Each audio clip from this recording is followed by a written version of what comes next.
আল্লাহ রসুল সাল্লাল্লাহু আলাইহি সাল্লামকে জিবরাইলে যখন নাকি এই আল্লাহর বেহেশতের সামনে নিয়ে গেছে, কের সামনে?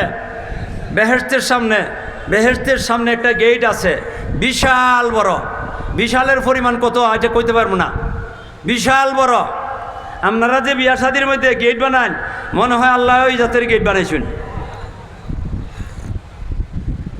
আপনারা যে গেট বানান মোটামুটি এখন সুন্দরই আছে, এখন যারা বিয়া শাদি করে এরার গেট এটা মোটামুটি সুন্দর হয়েছে।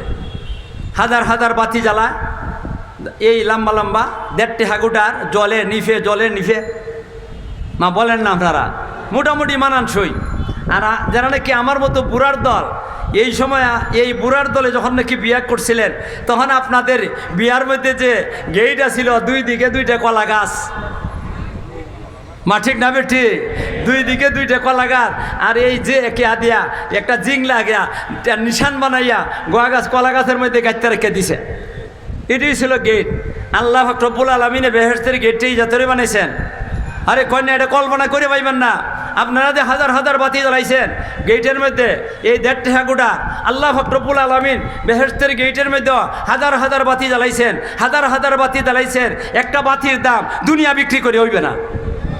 কয়েন এই গেটটা আর আমরা দুনিয়ার গেটটা এক জাত, এক সমান। নবীজি খার হইছেন গেটের সামনে, সামনে ঢুকতেছেন না, না ঢুকে বেহেশতের গেটের মধ্যে অনেক কিছু লেখা। এই লেখাগুলা নবীজি দেখতেছেন, এই লেখাগুলা দেখতেছেন, নবীজি পড়তেছেন। নবীজি অনেক সময় পড়তে পারতেন, অনেক সময় লিখতেও পারতেন, যদিও নবী উম্মি। এটা নবীর মর্যাদা, এটা নবীর মর্যাদা। হুদাইবিয়ার সন্ধির সময় নবীজি নিজে লেখছেন, কাটতে সেরে নিজে নবী লেখছেন। সেই দিকে আমরা যাইতাছি না। কাজেই নবীজি লেখবার যোগ্যতা আছে মর্যাদা হিসাবে, পড়বার যোগ্যতা আছে মর্যাদা হিসাবে। নবীজি পড়ছেন এই বড় অক্ষর দিয়া, এই বড় বড় অক্ষর দিয়া। অক্ষরগুলা কাটেন না, ফিতে খেন না, লোহার না, ফিতলের না, তামার না, স্বর্ণের অক্ষর। তা আপনারা কইবেন যে স্বর্ণের অক্ষর, আল্লাহ এত স্বর্ণ ভাইতা কই? আল্লাহ তো গরিব। মা বলেন না আল্লাহ গরিব না, আপনারা ধনী। ইন্নাল্লাহ ফকিরুন ওয়া আনতুমুল আগনিয়া, ইতা কইছেন আল্লাহ না? আল্লাহ কইছেন ওয়া আনতুমুল ইন্নাল্লাহ গনিয়ুন ওয়া আনতুমুল ফুকারা, আমি আল্লাহ ধনী, তোমরা ফকিরের দল। মা ঠিক না বেঠি? ব্রুনাইয়ের বাদশাহ কি করতে পারে? বিমান বানাইতে পারে স্বর্ণ দিয়া। আর আমার আল্লাহ সোনার অক্ষর দিয়ে সেরিয়া, ইতা লেখবার লাগি স্বর্ণ পাইবেন না। স্বর্ণ দিছে কে? আরে দূরে কোন কে দিছে? তে নবী করিম সাল্লাল্লাহু আলাইহি সাল্লাম সাদেক বলতাছেন, নবী বলতাছেন স্বর্ণের অক্ষর দিয়ে লেখছেন।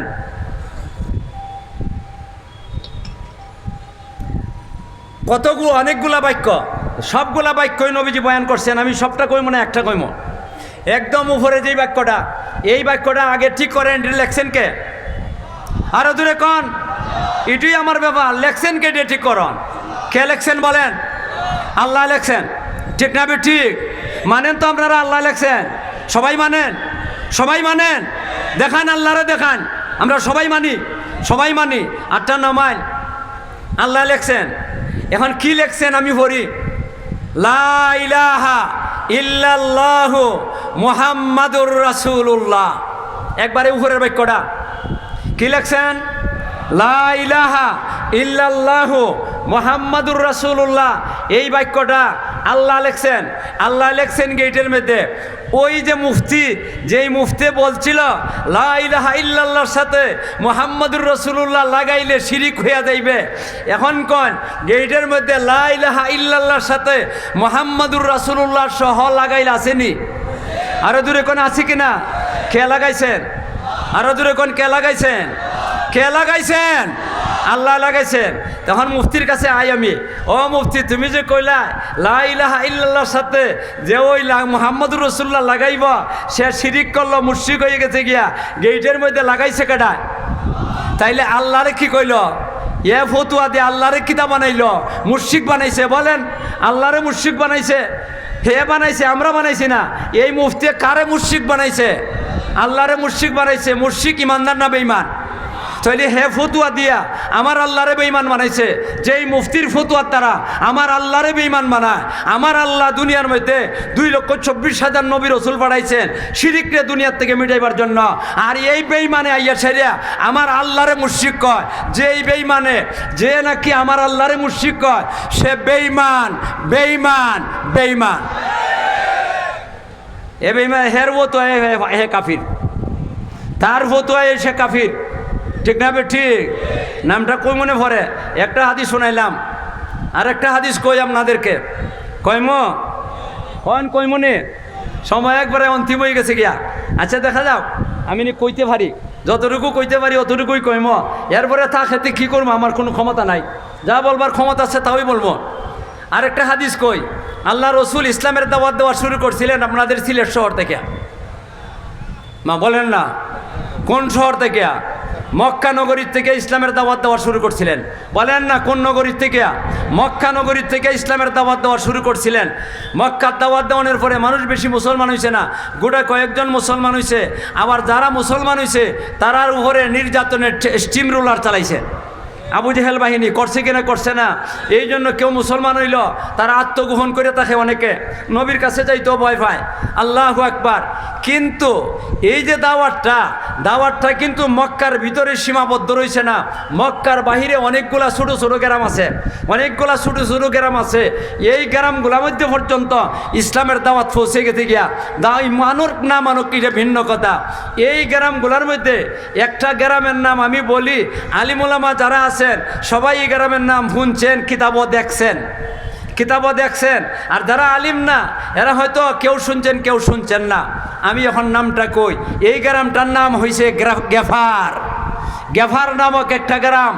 এই গ্রামের মধ্যে যখন নাকি ইসলামের দাওয়াত পৌঁছে গেছে, ইসলামের দাওয়াত পৌঁছানোর পরে এই গ্রামের মধ্যে একজন মধ্য বয়সের একজন মুরব্বী, একবারে ছোট না আর একবারে বুড়াও না, 70 বছর হয়ে গেছে গিয়া, মধ্য বয়সের, 40 থেকে নিচে আছে বয়সটা, 40-এর নিচে আছে বয়সটা। এই মুরব্বী সাহেবের কাছে খবরটা গেছে মক্কার মধ্যে একজন নবী আইছেন, উনি আখিরি নবী হিসাবে দাবি করছেন, উনি আখিরি নবীর দাবি করছেন। এই কথাটা যখন নাকি মধ্যম বয়সের মুরব্বী শুনছেন, শুনানোর পরে আল্লাহ এই মুরব্বী বলতেছেন মক্কাতে একজন নবী আইছে, তাইলে এই নবীরও তো দেখবার দরকার, উনি কি কয় কি বলে। নামটা কইমু মুরব্বীর নামটা নামটা কইলেন আপনারা শুনছেন ওনার নাম। আলিমুল আমা তো শুনছেন কিতা, ওনারা তো এই কিতাবের মধ্যে পাইছেন। উনি হইলেন হযরতে আবু যর গেফারি রাদিয়াল্লাহু তাআলা আনহু। নাম শুনছেন আপনারা? এই আবু যর গেফারি রাদিয়াল্লাহু তাআলা আনহু কারণ আমি মক্কাতে যাইমু, নবীর সাথে দেখা করে আইমু। যদি ভালো দেখি তে নবীর কথা মাইনে নিমো, আর ভালো না যদি মনে করি ভালো না, নবী এটা প্রতারক, নবী অন্যতা, তাইলে আমি তার কাছে ঈমান আনবো না। এই নিয়ত করে মক্কার শহরের ভিতরে ঢুকছেন, খানায়ে কাবার সামনে গেছেন। আর ওই সময় খানায়ে কাবার চতুর্দিকে মানুষ আর মানুষ। আর একবারে সবচেয়ে বড় কাফির যেটা, সবচেয়ে বড় নবীর দুশ্মন যেটা, হ্যাঁ ওইখানে আছে, ওইল আবু জাহাল। বলেন না আপনারা কে? আবু জাহাল। আল্লাহ রসুলে কন মুসা আলাইহিস সালামের একটা ফেরাউন আছিল, আমারও একটা ফেরাউন আছে। মুসা আলাইহিস সালামের ফেরাউনের থেকে আমার ফেরাউন আরো বড় জঘন্য। এই ফেরাউন হইল আবু জাহাল। হ্যাঁ ওইখানে আছে, তার দলবল লইয়া। এখন এই মুরব্বী খানায়ে কাবার থেকে একটু দূরে সরছেন, দূরে সরিয়ে দাঁড়াইছেন। উনি তো নবীর বাড়ি চিনেন না, আবার বাড়ি থেকে শুনছেন আবু জেহেলের বাহিনী নবীর উপরে একটু আক্রমণ করে, নবীর সাহাবীদের উপরে আক্রমণ করে।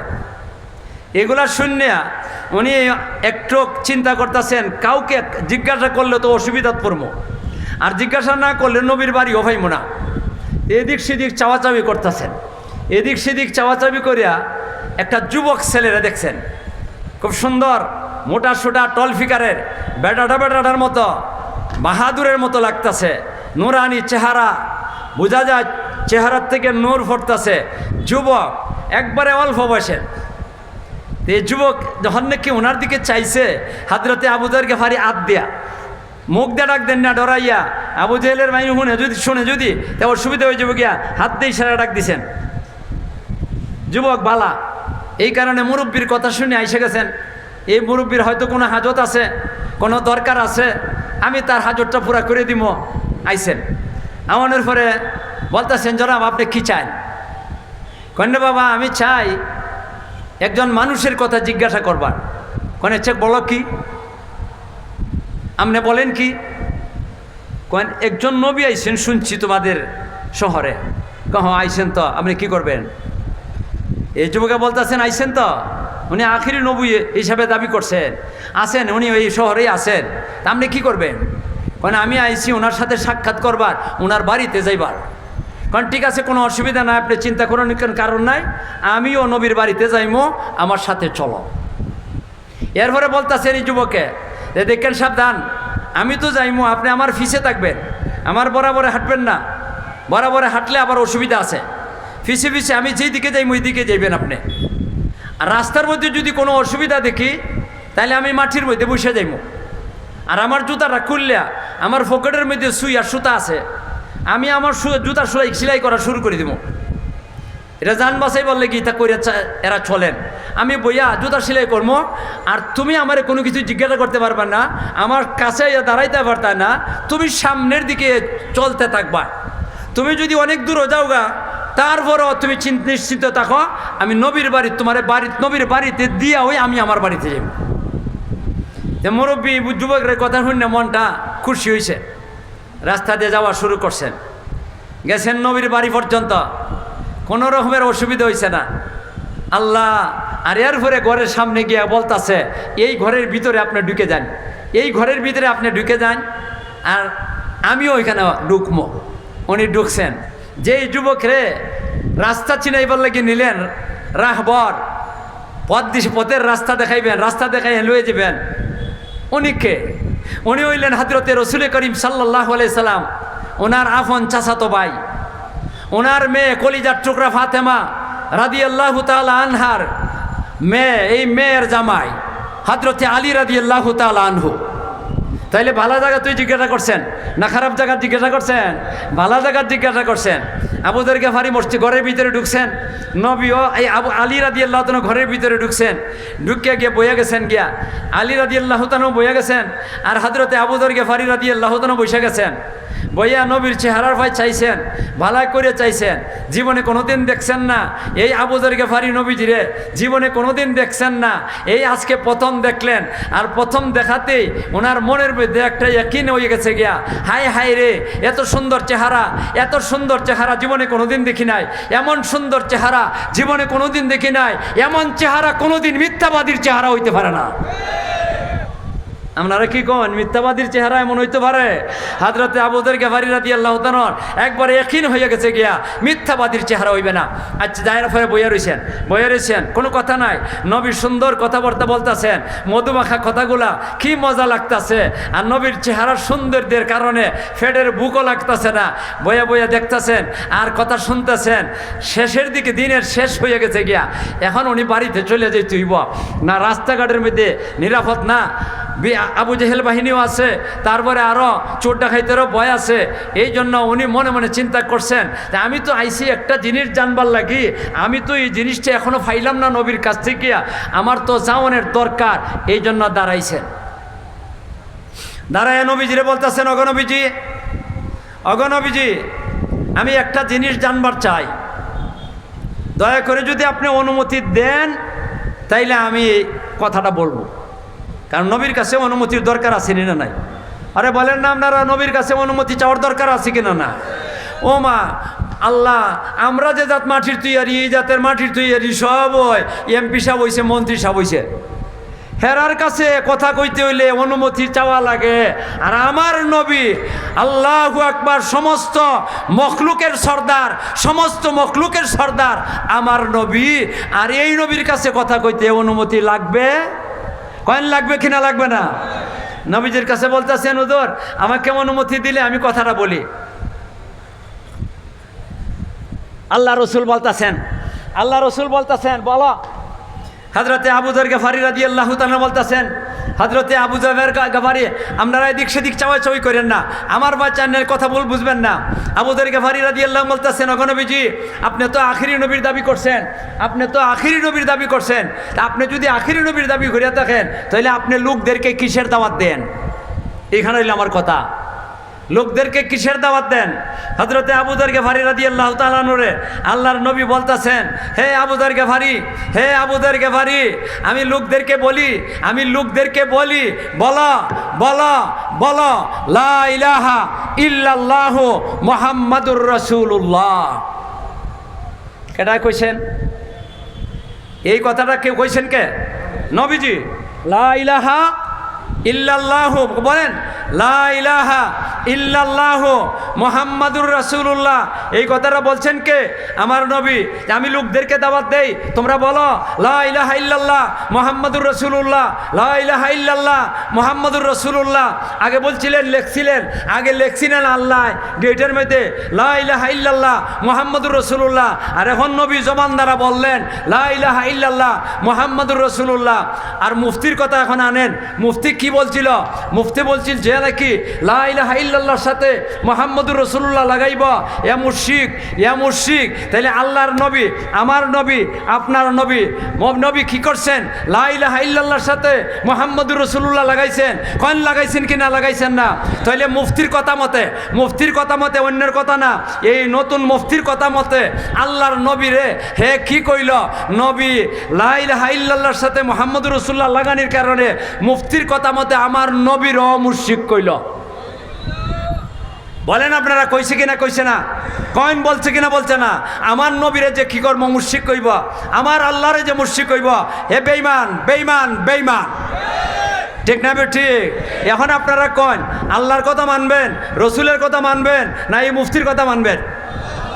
কইন, আল্লাহর কথা মানবেন, রসুলের কথা মানবেন, নাকি মুফতির কথা মানবেন? না, মুফতির কথা আমরা মানি না, এ মুফতি না, এ মুফতিন, ফিতনাবাদ। এর সমাজে ফিতনা ছড়াইতে চায়, ও ভাইয়ারা আমার, এই কলিমা যেটারে আমরা কলিমায় তৈবা বলে থাকি, যেই কলিমারে আমরা কলিমায় তৈবা বলে থাকি, বলেন আপনারা এই কলিমারে আমরা ধরে রাখতাম? কয়েন ধরে রাখতাম? শক্ত হাতে ধরে রাখতাম? না এই মুফতির কথা আমরা নরবরে হয়ে যাবো? কয়েন মুফতির কথা নরবরে হয়ে যাব? কারা আমরা এই কলিমারের শক্ত হাতে ধরতাম? আল্লাহ তুমি আমাদেরকে মরণ পর্যন্ত, যখন আমাদের জানটা আজরাইল বাহির কইরা নিয়ে যাইবেন, ওই সময় যেন লা ইলাহা ইল্লাল্লাহু মুহাম্মাদুর রাসূলুল্লাহ বলতে পারি। আল্লাহ তুমি আমাদেরকে তৌফিক দান করো, আল্লাহ তুমি আমাদেরকে তৌফিক দান করো। তাইলে ভাইয়ারা আমার, আল্লাহ কন সব ক্ষতির পথে, শুধুমাত্র চার কাজ যারা করবে এরা ক্ষতির পথে না, এরা এক নম্বর হইল যারা ঈমানকে ধরে রাখবো। আপনারা ঈমানকে ধরে রাখতে রাজি আছেন? এখন আপনারা বলবেন একটা কথা, যে আমি বলছিলাম যে এই মুফতি ফতুয়া দিছে, ফতুয়া দে ওরা মুফতির নামটা কইতাম, কইমু এই মুফতির নাম হইল আব্দুল্লাহ আল ফারুক বিন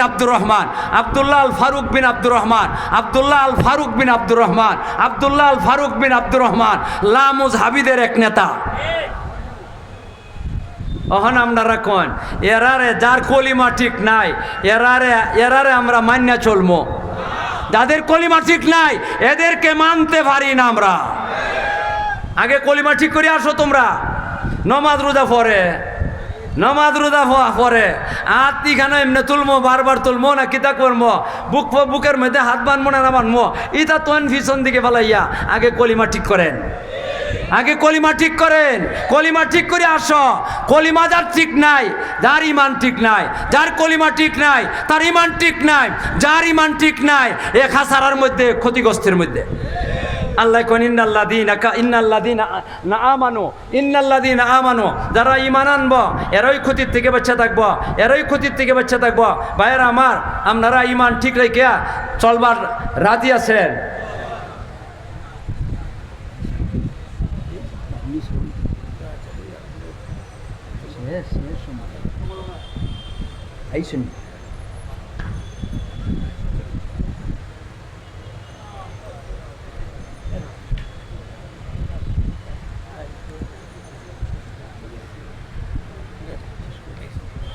ভাইরা আমার, আমি ইমানের সামান্য একটু আলোচনা করছি, সামান্য একটু আলোচনা করছি, এক গাঁটটি রয়ে গেছে ইমানের আলোচনা।